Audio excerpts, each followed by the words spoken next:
여러분, 지금 양자 컴퓨팅 분야에서 정말 어마어마한 일이 벌어지고 있습니다.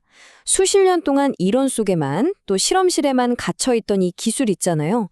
이게 진짜 드디어 현실 세계로 뛰쳐나올 준비를 마쳤다는 겁니다. 그리고 그 모든 이야기의 중심에 바로 2026년이 있습니다. 바르파 아시죠? 미국의 방위고등 연구 계획국인데 여기서 나온 이 한마디가 진짜 모든 걸 딱 요약해줘요.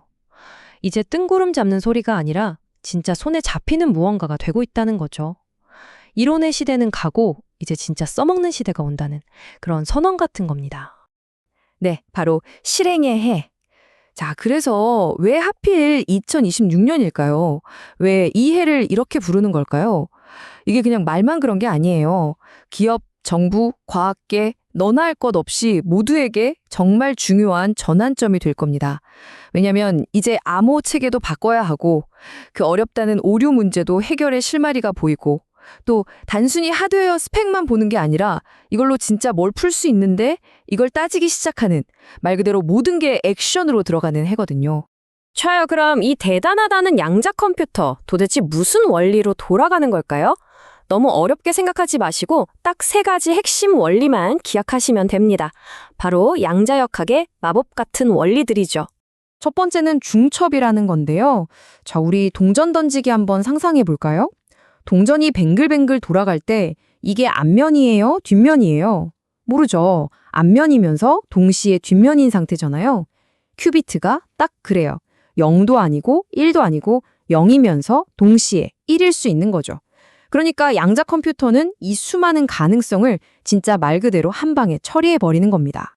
두 번째는 얽힘입니다. 이건 진짜 좀 소름 돋는 현상이에요.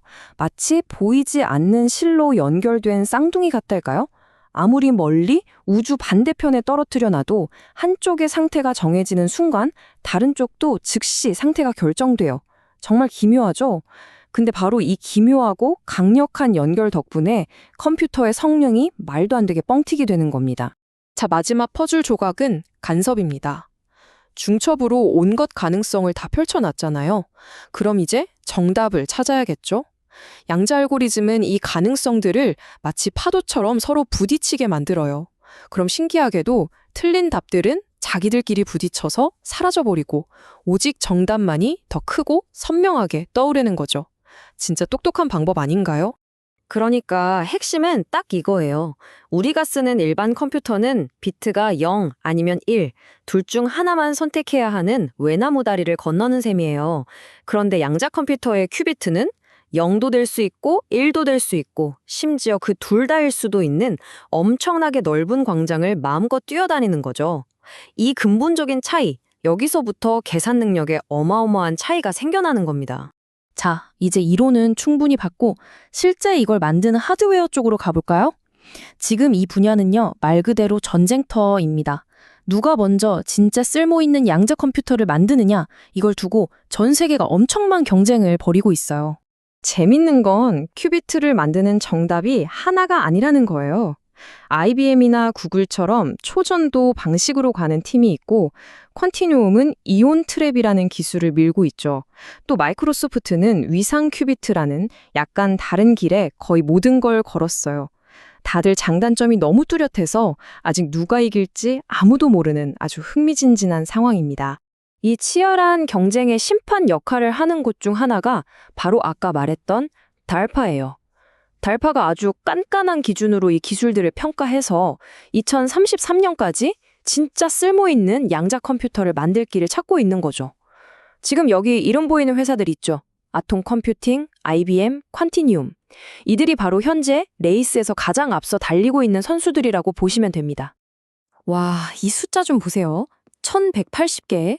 아톰 컴퓨팅이라는 회사가 만든 큐빗 개수인데 정말 발전 속도가 무섭지 않나요? 일단 큐빗 개수로만 보면 이 규모의 경쟁에서는 이 회사가 확실히 치고 나가고 있는 거죠. 근데 양자 컴퓨터는 무조건 개수만 많다고 장땡이 아니에요. 얼마나 정확하게 계산하느냐, 즉 품질이 정말 중요하거든요. 이 숫자를 한번 보세요. 99.9975%. 거의 완벽에 가깝죠? 이건 퀀티눔이 달성한 계산 정확도, 충실도라는 건데 큐비트의 질면에서는 이쪽이 세계 최고 수준인 거예요. 그러니까 양이냐 질이냐 이 두 마리 토끼를 다 잡아야 하는 아주 어려운 레이스인 셈입니다. 그리고 이 모든 경쟁의 동력은 뭐겠어요? 바로 돈이죠. 2025년 한 해에만 그것도 9개월 동안 37억 7천만 달러, 거의 40억 달러 가까운 돈이 이 분야에 쏟아져 들어왔습니다. 이 정도면 시장이 이 기술에 얼마나 큰 기대를 걸고 있는지 뭐 더 말할 필요도 없겠죠. 자, 세상에서 제일 빠른 스포츠카가 있다고 칩시다. 근데 운전대가 없으면 그냥 쇳덩어리잖아요. 하드웨어가 바로 그 스포츠카고 소프트웨어는 운전대입니다. 이제 이 엄청난 기계를 물리학자들만의 장난감이 아니라 우리 모두의 도구로 만들어줄 소프트웨어 이야기를 좀 해볼게요. 이 분야의 대표 주자가 바로 마이크로소프트의 QDK랑 IBM의 퀴즈킷인데요. 이게 뭐냐면 예전엔 양자 컴퓨터 쓰려면 막 복잡한 회로도 같은 걸 직접 그려야 했거든요. 근데 이제는 그럴 필요가 없어진 거예요. AI가 코딩도 대신해주고 화학 문제나 금융 문제 풀 때 필요한 기능들을 아예 세트로 만들어놨어요. 덕분에 개발자나 연구자들은 이제 머리 아픈 양자역학 대신 내가 풀고 싶은 문제에만 집중하면 되는 거죠. 실제로 현장에 있는 전문가들도 이렇게 말하잖아요. 이런 새로운 소프트웨어 플랫폼들이 진정한 게임 체인저가 될 거라고. 이 말이 뭘 의미하겠어요? 바로 이런 좋은 도구들 덕분에 실제 연구 속도가 엄청나게 빨라지고 있다는 뜻입니다. 자, 그럼 이제 제일 중요한 얘기로 넘어가 보죠. 그래서 이 기술이 우리 사는 세상에 대체 어떤 영향을 줄까요? 이걸 알아야 하잖아요. 양자 컴퓨팅은요, 야누스처럼 두 개의 얼굴을 가지고 있습니다. 엄청난 기회, 그리고 동시에 아주 심각한 위협이죠. 가장 먼저 닥칠 위협은 바로 보안 문제입니다. 지금 이 차트 정말 충격적이지 않나요? 기업의 91%가 아무 준비도 안 되어 있다는 거예요. 뭐가 문제냐면 양자 컴퓨터가 나오면 지금 우리가 쓰는 인터넷 뱅킹, 이메일, 모든 암호가 그냥 종이장처럼 뚫려버립니다. 우리가 당연하게 생각했던 모든 디지털 보안이 한순간에 무너질 수 있다는 정말 무서운 이야기입니다. 물론 그냥 손 놓고 있을 수만은 없죠. 다행히 해결책도 있습니다.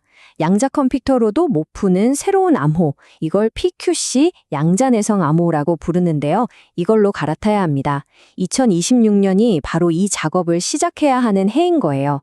먼저 우리 회사가 어떤 암호를 쓰는지 쫙 파악하고 새로운 PQC 암호를 테스트해보고 또 나중에 더 좋은 암호가 나오면 쉽게 바꿀 수 있도록 시스템을 유연하게 만들어두는 것. 이게 바로 지금 모든 기업과 기관이 해야 할 일입니다. 자, 이제 어두운 얘기는 그만하고 밝은 쪽을 볼까요? 양자 컴퓨터가 가져올 기회는 정말 상상을 초월합니다. 예를 들어 의료 분야, 수십 년 걸리던 신약 개발이 몇 년, 아니 몇 달로 줄어들 수도 있어요. 금융, 시장의 모든 변수를 순식간에 계산해서 최고의 투자 전략을 찾아낼 수도 있겠죠. 물류에서는 전 세계의 공급망을 최적화해서 낭비를 없앨 수도 있고요. 이게 그냥 공상과학 소설이 아니라 이미 이런 걸 시도하는 프로젝트들이 실제로 돌아가고 있다는 게 중요합니다. 네, 지금까지 보셔서 아시겠지만 양자 컴퓨팅은 이제 더 이상 먼 미래의 꿈 같은 얘기가 아니에요. 아주 명확한 로드맵을 가지고 쓸모 있는 기술을 향한 여정을 이미 시작했습니다. 이 타임라인을 보면 그 속도가 더 와닿으실 거예요. 보세요. 2024년에 이미 암호 표준이 나왔고 올해인 2026년이 바로 그 실행의 해입니다. 그리고 앞으로 쭉 가서 2033년. 이때는 다르파가 실용적인 양자 컴퓨터를 만들겠다고 못을 박았어요. 이게 무슨 뜻이냐면 앞으로 10년도 안 돼서 지금과는 완전히 차원이 다른 컴퓨팅 세상이 열린다는 겁니다. 결국 우리는 인류 역사상 가장 강력한 계산기를 손에 쥐기 직전인 셈입니다. 그래서 마지막으로 여러분께 이 질문을 던지고 싶어요. 만약 여러분 손에 이토록 강력한 컴퓨터가 쥐어진다면 우리 인류를 위해서 가장 먼저 어떤 문제를 풀어달라고 하시겠습니까? 그 답을 생각해보는 것, 어쩌면 그게 바로 지금 이 시대를 살아가는 우리 모두의 숙제일지도 모릅니다.